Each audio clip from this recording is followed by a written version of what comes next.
Hello everyone, कैसे हैं आप सभी। मैं हूं गौरव सिंह और मैं आपके लिए लेकर आया हूं NCERT physics class 12 chapter number 7 जिसका नाम है प्रत्यावर्ती धारा। और दोस्तों, जैसा कि आप जानते हैं, आज जो है हमारा इसमें पार्ट नंबर 13 है और आज का जो हमारा इंपॉर्टेंट टॉपिक है इसका नाम है विद्युत धारा जनित्र। ठीक है, और वीडियो को शुरू करने से पहले आप हमारे चैनल मनोज सर गुरुमति इंस्टीट्यूट और फिजिक्स टॉपर्स अकेडमी को सब्सक्राइब जरूर कर लें। तो चलिए करते हैं बिना देर किए हुए आज का इंपॉर्टेंट सेशन स्टार्ट। देखिए, विद्युत धारा जनित्र। देखिए, आज का हम इस वीडियो में बताने वाले हैं कि विद्युत धारा जनित्र क्या है, यह किस सिद्धांत पर कार्य करता है, ठीक है, और यह कितने प्रकार का होता है, क्या इसकी संरचना है और क्या इसकी कार्यविधि है, यह किस प्रकार से कार्य करता है। आज की इस वीडियो में हम ये सभी चीजें डिस्कस करने वाले हैं बिल्कुल एकदम डिटेल में। ठीक है, तो चलिए देखिए, सबसे पहले विद्युत धारा जनित्र क्या है। विद्युत धारा जनित्र, देखिए, विद्युत धारा जनित्र एक ऐसा यंत्र है जो कि यांत्रिक ऊर्जा को विद्युत ऊर्जा में परिवर्तित करता है। जैसा कि आपने देखा होगा शादी विवाह पार्टियों में हमने जनरेटर को देखा होगा। जनरेटर ही होता है आपका विद्युत धारा जनित्र। ठीक है, इसमें यांत्रिक ऊर्जा को विद्युत ऊर्जा में परिवर्तित किया जाता है। ठीक है, और देखिए, विद्युत धारा जनित्र जो होता है यह फैराडे के नियमों पर आधारित एक यंत्र है। अर्थात हम ये कह सकते हैं कि यह फैराडे के विद्युत चुंबकीय प्रेरण के सिद्धांत पर कार्य करने वाला एक यंत्र है। जैसा कि मैंने यहाँ लिखा है, विद्युत धारा जनित्र क्या है, यह फैराडे के नियमों पर आधारित एक यंत्र है। अर्थात यह विद्युत चुंबकीय प्रेरण के सिद्धांत पर कार्य करता है। ठीक है, ओके। अब देखिए, यहां विद्युत धारा जनित्र के प्रकार मैंने लिखे हैं। तो यहां लिखा है मैंने, विद्युत धारा जनित्र दो प्रकार के होते हैं। कौन कौन से होते हैं? देखिए, एक होता है हमारा प्रत्यावर्ती धारा जनित्र और दूसरा होता है दिष्ट धारा जनित्र। यानी कह सकते हैं एक हमारा एसी जनित्र होता है जनरेटर और दूसरा होता है हमारा डीसी जनरेटर। ठीक है, दो प्रकार के जनित्र होते हैं, प्रत्यावर्ती और दिष्ट। ठीक है, लेकिन हम जो पढ़ेंगे वो पढ़ेंगे हम प्रत्यावर्ती धारा जनित्र, क्योंकि हमारे जो सिलेबस में है वो प्रत्यावर्ती धारा जनित्र है, ना कि दिष्ट धारा जनित्र। तो हम इस वीडियो में केवल और केवल प्रत्यावर्ती धारा जनित्र के बारे में ही डिस्कस करेंगे। ठीक है, तो चलिए यहां से मैं इसको रफ कर देता हूं और इसके बाद हम स्टार्ट करते हैं संरचना यानी कि कंस्ट्रक्शन। तो ध्यान रखना, इसके चार भाग होते हैं। कौन कौन से भाग हैं इसके संरचना के? चार भाग हैं। कौन कौन से? पहला है क्षेत्र चुंबक, दूसरा होता है आर्मेचर या इसको हम कुंडली भी बोल सकते हैं। ठीक है, तीसरा भाग होता है इसका सर्पी बल और चौथा होता है हमारा ब्रुश। तो ये हमारे चार भाग होते हैं। अब देखिए, चारों भागों के बारे में आपको थोड़ा थोड़ा समझना है कि क्या है। ठीक है, चलिए हम बात कर लेते हैं क्षेत्र चुंबक की। देखिए, फिगर से समझेंगे हम इसको और मैं अब इसकी फिगर बनाता हूं। जब मैं फिगर बना लूंगा तब आपको एकदम क्लियर समझ में आएगा ये। तो देखिए, मैंने यहां पर विद्युत धारा जनित्र को फिगर से समझाने की कोशिश की है। यह है इसकी फिगर। देखिए, आप देख पा रहे हैं इसमें एन और एस क्या है? ये ध्रुव खंड है, चुंबकीय ध्रुव खंड है। अर्थात मैंने आपको बताया था ना, पहला भाग क्या होता है? क्षेत्र चुंबक। तो ये यही है आपकी क्षेत्र चुंबक। इसके द्वारा चुंबकीय क्षेत्र उत्पन्न किया जाता है। ठीक है, तो ये क्या होते हैं? ये दो ध्रुव खंड होते हैं, उत्तरी ध्रुव और दक्षिणी ध्रुव। इसके कारण चुंबकीय क्षेत्र उत्पन्न किया जाता है। ठीक है, और नंबर 2 जो आता है हमारा वो है आर्मेचर यानी कि कुंडली। तो देखिए, आप देख पा रहे हैं ए बी सी डी क्या है? एक कुंडली है जो कि कैसी है? आयताकार है। ठीक है, तो एक आयताकार कुंडली होती है जिसके ऊपर तांबे के विद्युत रोधी तारों को लपेटकर कुंडली बनाई जाती है। ठीक है, और जैसा कि हम जानते हैं, अगर इस कुंडली को यांत्रिक कार्य द्वारा इस चुंबकीय क्षेत्र के अंदर तेजी के साथ घुमाया जाएगा, तो जैसा कि हम जानते हैं फैराडे के विद्युत चुंबकीय प्रेरण के सिद्धांत के आधार पर इस कुंडली के अंदर, ठीक है, इस कुंडली से बद्ध चुंबकीय फ्लक्स के मान में परिवर्तन होगा, जिसके कारण कुंडली के अंदर एक प्रेरित विद्युत वाहक बल उत्पन्न हो जाएगा। और यदि परिपथ आपका कंप्लीट है तो प्रेरित विद्युत वाहक बल के कारण एक धारा उत्पन्न हो जाएगी जिसको हम प्रेरित विद्युत धारा कहते हैं। ठीक है, तो आई थिंक आपको समझ में आया होगा। और देखिए, इसका तीसरा जो भाग होता है वो होता है हमारा सर्पी वलय। आप देख रहे हैं C1 और C2 क्या है? ये हमारे सर्पी वलय हैं। ठीक है, सर्पी वलय जो होते हैं ये आर्मेचर के साथ साथ घूमते हैं। और चौथा जो हमारा भाग होता है वो है ब्रुश। ठीक है, B1 और B2 आप देख रहे हैं, ये वाला B1 और ये है B2, ये क्या है? ब्रुश है। ठीक है, और ब्रुश जो होते हैं, ब्रुश ये हमेशा सर्पी वलय को स्पर्श करते हुए रहते हैं और सर्पी वलय के घूमने के साथ साथ कभी भी ये ब्रुश आपके घूमते नहीं है, ये क्या रहते हैं? फिक्स रहते हैं। ठीक है, और यहाँ पर हमने परिपथ को कंप्लीट कर दिया, अर्थात हमने यहाँ पर एक लोड लगा दिया, लोड प्रतिरोध लगा दिया। इसकी जगह आप कोई भी बल्ब, ठीक है, या कोई और भी गैजेट यहाँ पर आप इस्तेमाल कर सकते थे, बल्ब ले सकते थे, ठीक है, या कोई और फैन वगैरह या कोई और भी चीज आप इसकी जगह ले सकते थे, ठीक है। तो इस तरीके से ये बनता है और यही है इसकी संरचना। अब बात कर लेते हैं हम इसकी कार्य विधि की। क्या है अगला पॉइंट आता है इसमें, कार्य विधि। ये काम किस प्रकार से करता है, आइए हम इसको समझते हैं, वर्किंग समझते हैं इसकी हम। तो देखिए वर्किंग क्या है इसकी। मान लीजिए ये जो कुंडली है इसको हमने कैसे घुमाया, तेजी के साथ घुमाया, नहीं ऐसे घूम रही है ये, अर्थात ये कैसे है, देखिए कुंडली है, ठीक है। अब देखिए मैं इसको समझाता हूं आपको, यहां से देखिए ये इस तरीके से है कुंडली, इसको हमने घुमाया है इस तरीके से, यानी इसको हम ऐसे करके घुमा रहे हैं, इसमें तेजी के साथ घुमा रहे हैं, इस तरीके से घूम रही है ये कुंडली, ऐसे घूम रही है, ठीक है।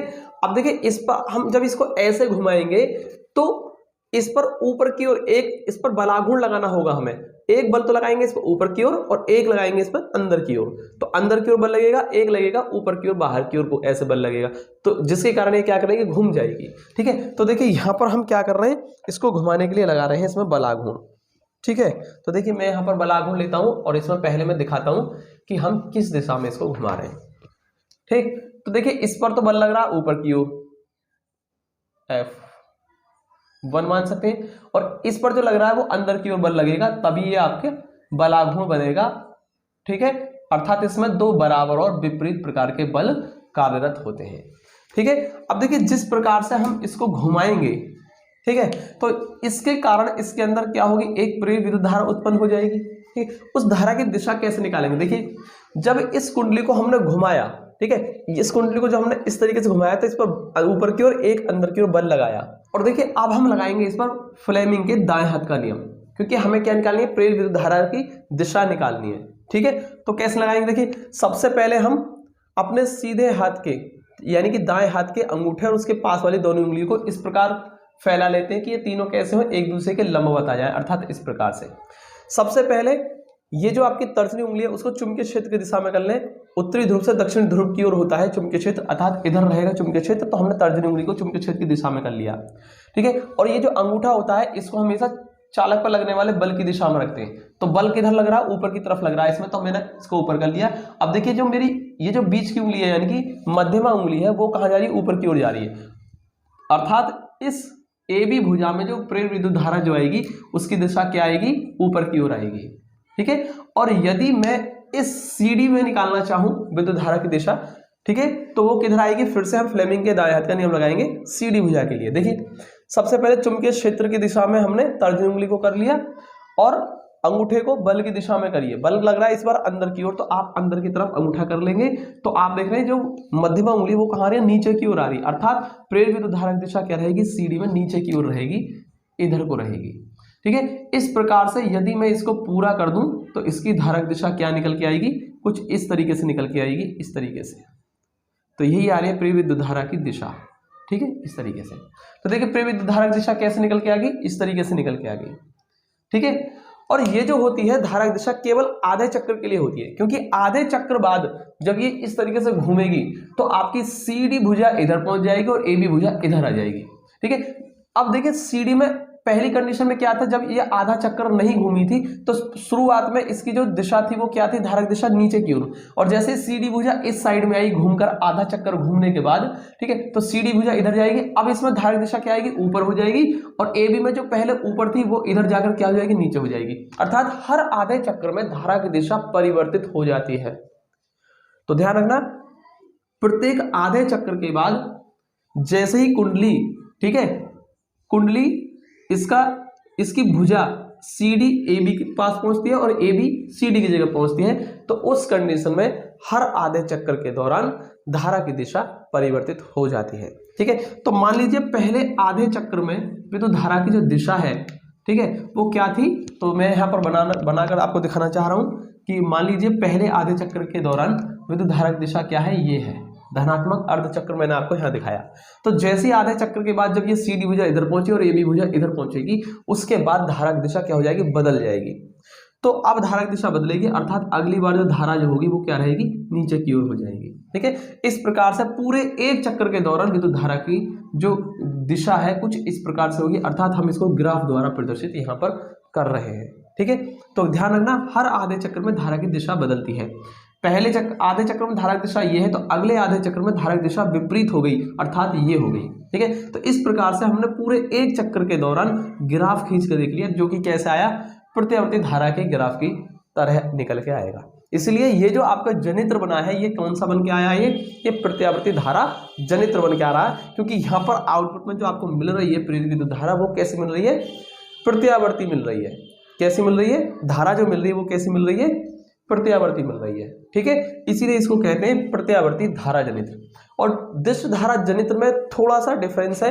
उसके लिए देखिए यहाँ पर हम क्या लेते हैं, विभक्त वलय लेते हैं। सर्पी वलय की जगह अगर हम विभक्त वलय का इस्तेमाल करेंगे, तब पूरे एक चक्र के दौरान कभी भी विद्युत धारा की दिशा परिवर्तित नहीं होती है, जिस कारण से आपको आधे चक्र में जो धारा जिस दिशा में मिलती है, अगले आधे चक्र में भी धारा की दिशा वही रहती है, और इस प्रकार से हमें दिश धारा प्राप्त होती है। ठीक है, और वहां हम उस जनित को कह सकते हैं दिश धारा जनित। लेकिन यहाँ पर आप क्या देख रहे हैं, हर आधे चक्र के दौरान धारा की दिशा परिवर्तित हो रही है। अर्थात अगर इसका हम ग्राफ खींचे पूरे एक चक्र के लिए, तो वो प्रत्यावर्ती धारा, ठीक है, प्रत्यावर्ती धारा के जैसा निकल के आता है, अर्थात साइन के ग्राफ की तरह आता है। और यही है ग्राफ आपका प्रत्यावर्ती धारा का, इसलिए इसको हम कहते हैं प्रत्यावर्ती धारा जनित। आई थिंक आपको ये समझ में आया होगा प्रत्यावर्ती धारा जनित कार्य किस प्रकार से करता है। ठीक है, तो मैंने कोशिश की है आपको अच्छे तरीके से समझाने की, तो आपको इसी तरीके से करके आना है, और आपकी बुक में बहुत अच्छे तरीके से लिखा हुआ है। आप यहाँ से समझने के बाद आप अपनी बुक से इसको जरूर कर लें। ठीक है दोस्तों, तो मिलते हैं अगली वीडियो में। आज की इस वीडियो में बस सिर्फ यहीं तक, मिलते हैं अगली वीडियो में। और अगली वीडियो हम जो लेकर आने वाले हैं, इस चैप्टर के न्यूमेरिकल्स लेकर आने वाले हैं। ठीक है, क्योंकि इस चैप्टर की जो थ्योरी है वो सारी कंप्लीट हो चुकी है, अब रह गए सिर्फ इसके न्यूमेरिकल, जो कि लाएंगे हम अगली वीडियो में। ठीक है, तो मिलते हैं अगली वीडियो में, तब तक लीजिए जय हिंद, वंदे मातरम।